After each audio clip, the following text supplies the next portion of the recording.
I just wanted to make a quick video on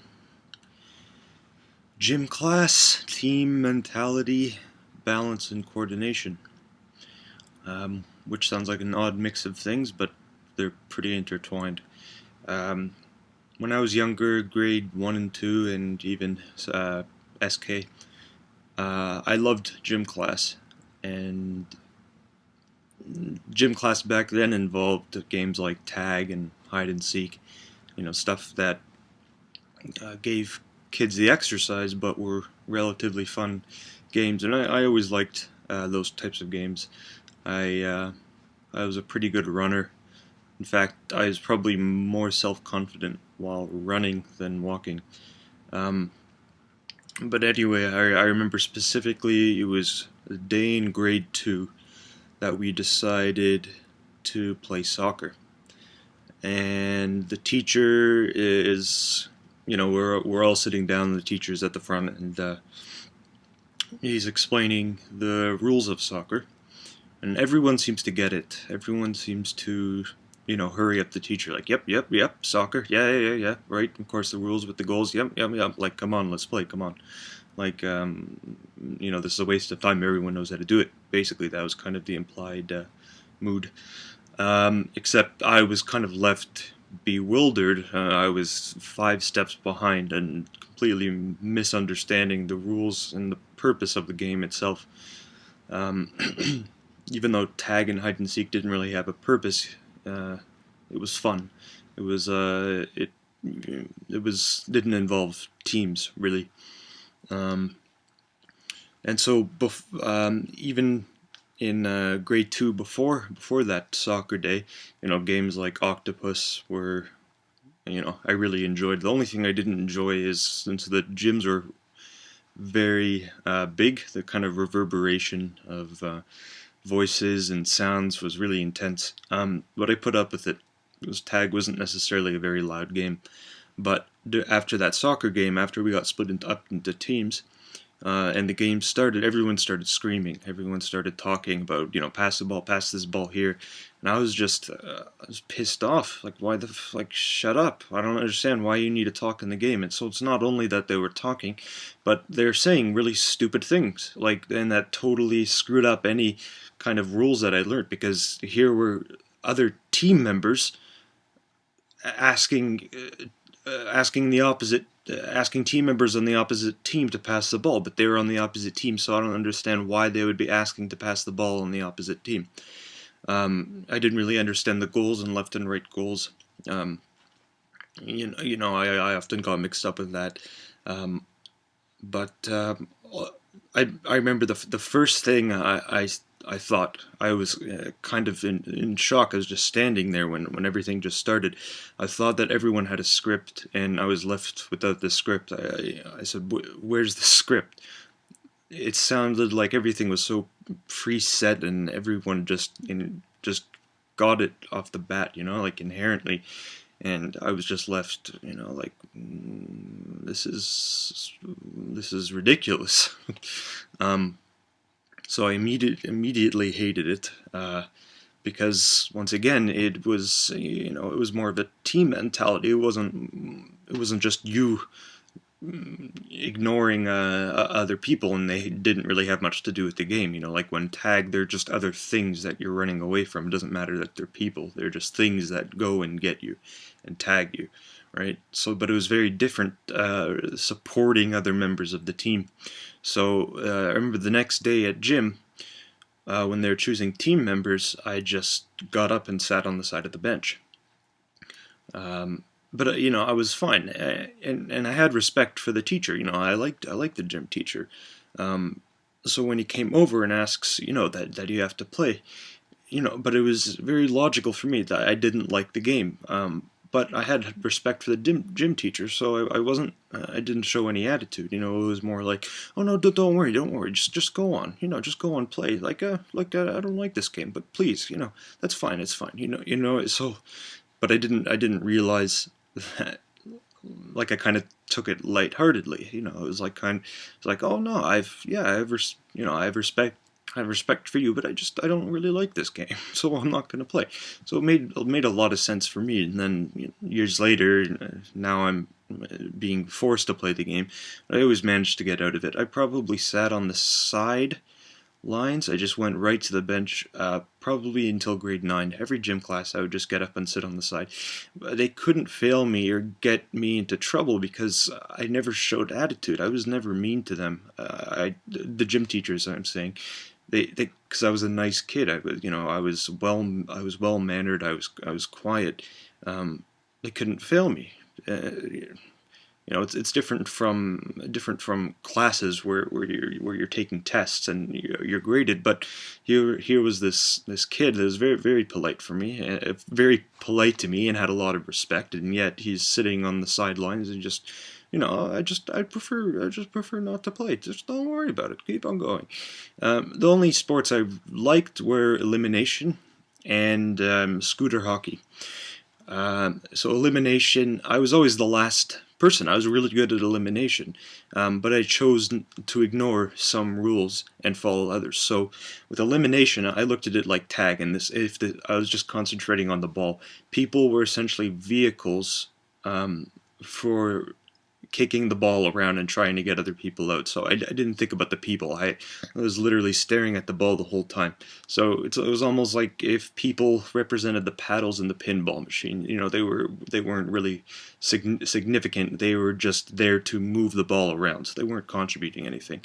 And of course, I chose to ignore the rule to pick up the ball and tag someone with it, to throw it at them to get them out. I didn't give a crap about getting them out. I don't know why do I need it? Why do I need to get them out? I'm not mean like that. I want to run away from the ball.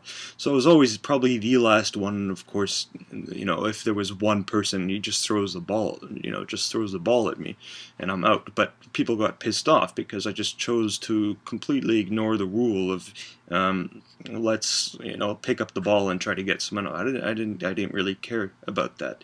I just wanted to run away from the ball. It was a lot of fun. Scooter hockey was it was a game that you sat on these scooters with 4 caster wheels on the side. They're just a couple of inches off the ground, this kind of square PVC plastic scooters, and I love this game. Also, it was also one of those things that I chose not to participate in the game. I just loved scooting around on the floor. I would go to the 4 corners of the gym, and I would, sometimes I would just kick my legs out and just wheel right back into other people's, passing the ball, just kind of scooting across the middle of the gym and pissing everyone off. And I got an intense fascination with these scooters, and I kept on asking the teacher every gym class, where did you get these? Where did you get these? I want to get them. In my mind, it was I want to go on all the levels, all the floors in my house. I want to play with these things. I want to go in the driveway and just scoot around. But they had a hole in the middle, and he told me that you stack them on this pole, in this rack, so you buy them in bulk. And I was seriously considering asking him, where do you buy them? Where do you buy them in bulk? It's probably worth it for me to get 50 gym scooters. So this was kind of one of my interests. I got really obsessed with it. And, I was probably about 6 years old, but I was already considering, going to an elementary school gym catalog and buying a stack of 50 scooters. So that was basically that. But a lot of the time, the dominant emotion there is anger. I was really angry. First of all, the noise is deafening. I hate the echo in the gym, and the fact that people were talking to members on the opposite team, asking them for the ball, which makes no sense. And if you think about someone who's trying to learn the rules, that just completely goes against everything that the gym teacher just talked about in terms of wanting your team to win. I'd never understood it. I was also, when I did try things, I had really bad coordination, and I could never do them. So when I was forced to play in grade 9, or else I really would have failed, First of all, I would just walk around the field wearing a sweater with my hood up and my hands in my pocket. I didn't really care as long as I was on the field, as long as I would receive a passing grade. Also, I was kind of this phantom because when they were choosing teams, I knew I would be the last one chosen. So I thought, okay, well, instead of it being demeaning and me just being the last person there and choosing my name, so I immediately, as soon as the captains were chosen and they're sitting at the other side, and as they're choosing the other students in the class, I just got up and I just sat whichever team I wanted to because I knew I would be the last one and it would have been 50-50. So I just okay. Let's spare myself the humiliation and just go to a team member. So immediately, as soon as they chose a captain, I would almost get up at the same time with any captain, and just go and sit behind them. So this was kind of my experience at gym. I hated it. It was a huge hassle, and it was very embarrassing. And now that I think about it, not only was it team mentality that probably contributed to my hatred of gym, but it was also my coordination difficulties. I would often bump into something. I was fine when I was running, but anything else was just um, I was terrible. Um, and so, in terms of exercise and other active things now, even outside when I'm walking, I walk very strangely, and I'm very, very self-conscious about the way I walk. My feet are splayed like this, so it almost looks like I'm penguin-like, but at the same time, very robotic.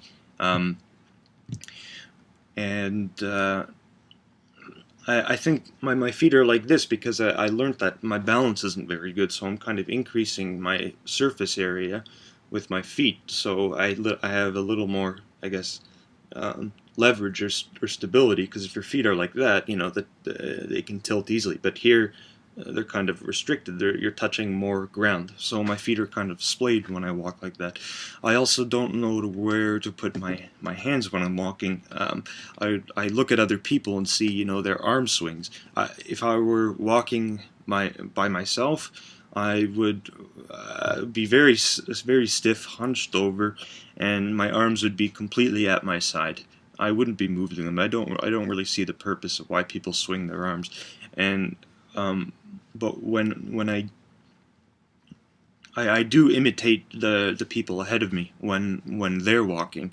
I sometimes I think I sketch people out because even when I'm many feet back, I'm almost imitating the way they're walking.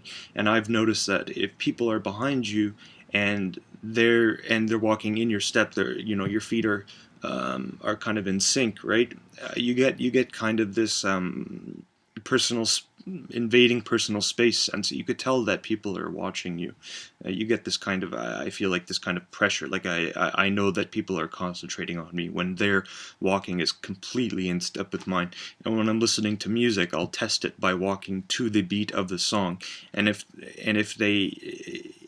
those slight change in tempos between the song and the other person's catching up with their feet, I know that they're walking to my pace. I try to avoid that when people are ahead of me. I don't want to look like a creeper. I'm self-conscious about that. But then again, that's really how I kind of masquerade the way I walk. The one thing I can't get is the arm swing technique. So, I mean, I can swing my arms, but I don't know.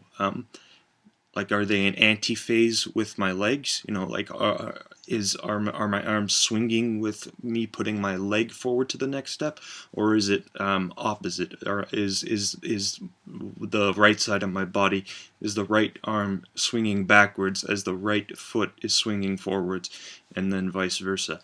So, and I feel very self-conscious about that. Often I'll walk with holding something. So if I'm wearing my bag, I'll often put my thumb through the bag strap, and I'll hold my iPod and I will be, I'll be just constantly choosing songs and scrolling through and not really selecting anything, just so I could occupy my hands.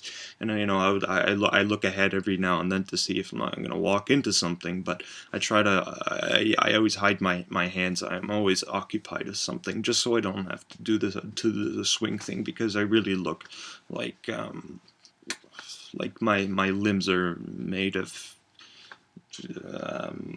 elastic bands and metal joints. I kind of hop a little, like I'm kind of there's a bit of a spring action. It's a little bit of like a vibration every step. It's like I hop up and down. It's very strange, and it's I get a lot of social anxiety from that, and once again, this is kind of how I'm always observing myself constantly, always readjusting everything, trying to just blend into the background.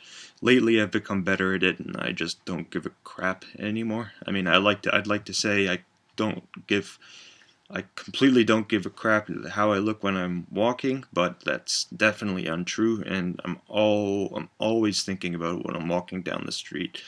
Like once again in the other video, I'm like completely living in the moment. I'm just trying to blend in. I really shouldn't be. It really like a lot of the techniques when I read up in the books um, on Asperger's and autism deal with coping strategies on how to blend in and how to walk.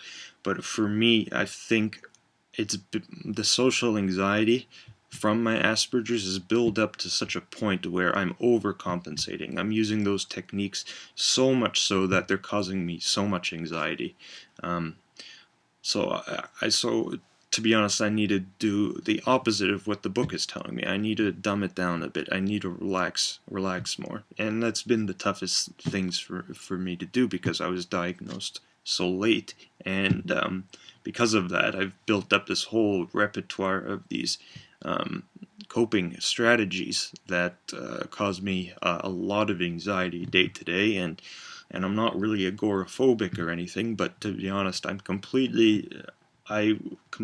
I prefer to be at home doing, my special interests, being down in my electronics lab for hours on end, right? Versus walking out and seeing friends. I do it because I know I have to. I know it's unhealthy to stay in, but to be honest, if I were to give into that the problem is I would be so consumed with what I'm interested in, and that would kind of take over my life. Um, my parents ask me, like, don't you want to see friends? And of course they say, oh yes, that's the thing to do. But meanwhile, inside, it, my desires are completely different. There's a lot of feigning interest in things, but I know a lot of people with Asperger's have to do this. Um, but I almost need to be more comfortable with myself. Yeah, gym class is anyway. This video is talking about gym class coordination and my overcompensation for acting and moving normally and hiding things. Slowly but surely, I will relax more, and um, I guess in that way get healthier in terms of stress and anxiety, because that's nearly constant. Except for now, when I'm talking about things, when I relate, I can go on, and I could really express myself. I have a lot of things to talk about. Yeah. Anyway, thanks for watching.